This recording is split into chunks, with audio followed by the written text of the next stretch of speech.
Breaking news आ रही है। Ukraine युद्ध से जुड़ी रूसी सेना का एक बहुत बड़ा काफिला जापोरिज्जिया के लिए रवाना हो गया है। जंग के 272वें दिन की यह बड़ी अपडेट है, क्योंकि जंग शुरू होने के बाद ऐसा पहली बार हो रहा है जब रूसी सेना का इतना बड़ा काफिला जापोरिज्जिया की तरफ जा रहा है। रूसी सेना की इस टुकड़ी में टैंक, बख्तरबंद गाड़ियां और भारी मात्रा में गोला बारूद जापोरिज्जिया ले जाया जा रहा है, और यह दावा खुद यूक्रेन के मीडिया ने किया है। इसके साथ ही काफिले में कई भारी भरकम ट्रक भी शामिल होने का दावा किया गया।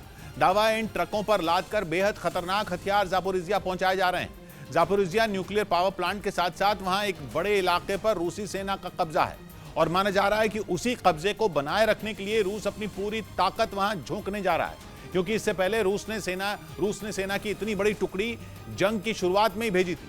तब रूसी सेना ने कीव को घेरने के लिए सैकड़ों टैंक और बख्तरबंद गाड़ियों से धावा बोल दिया था, और कई दिनों तक कीव की घेरेबंदी करके जोरदार हमले बोले थे। हालांकि बाद में रूसी सेना को हार मानकर पीछे हटना पड़ा था, लेकिन यूक्रेन के मीडिया के मुताबिक इस बार बात अलग है। रूसी सेना की टुकड़ी धावा बोलने के लिए नहीं, बल्कि जापोरिज्जिया पर पकड़ बनाए रखने के लिए जा रही है, क्योंकि जिस तरह से यूक्रेन ने रूस के हाथ से खैरसोन छीन लिया, उसने पुतिन की भी नींद उड़ा दी। उन्होंने सपने में भी नहीं सोचा होगा कि यूक्रेन की फौज उनके सैनिकों पर भारी पड़ जाएगी, लेकिन ऐसा ही हुआ। खैरसोन के बड़े इलाके से रूसी सैनिकों के पैर उखड़ गए। उन्हें अपने हथियारों के साथ नीप्रो नदी के पश्चिम के हिस्से से पूर्व के हिस्से की तरफ भागना पड़ा, और कहा जा रहा है कि अब भी यूक्रेन के सैनिक उन्हें क्राइमिया की तरफ धकेलने में जुटे हुए हैं। लेकिन इसी बीच यूक्रेन के मीडिया ने यह दावा करके जेलेंस्की की चिंता बढ़ा दी, क्योंकि खैरसोन के कई हिस्सों में रूसी सैनिक अब भी मौजूद हैं, जबकि दावा किया गया कि रूसी सेना का एक बड़ा काफिला जापोरिज्जिया रवाना हो गया, जहां पुतिन की फौज मई के महीने से ही कब्जा जमा कर बैठी है। और यूक्रेन लगातार इसी कोशिश में जुटा है कि प्लांट से रूसी सेना को भगा दिया जाए। इसी वजह से वहां परमाणु प्लांट के आसपास कई महीनों से भीषण जंग छिड़ी है।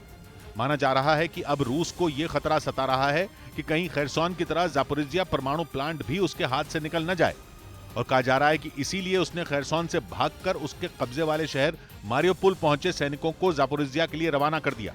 दावा किया गया कि इस बार रूस बहुत ज्यादा सावधानी बरत रहा है।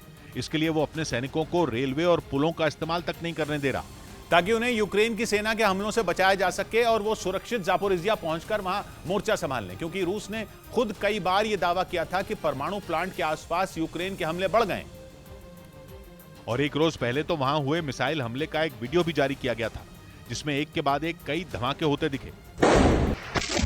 ऐसे हमलों के बाद माना जा रहा है कि यूक्रेन ने परमाणु प्लांट को वापस लेने के लिए पूरा जोर लगा दिया है, और उसी से निपटने के लिए रूस वहां अपनी ताकत बढ़ाने जा रहा है।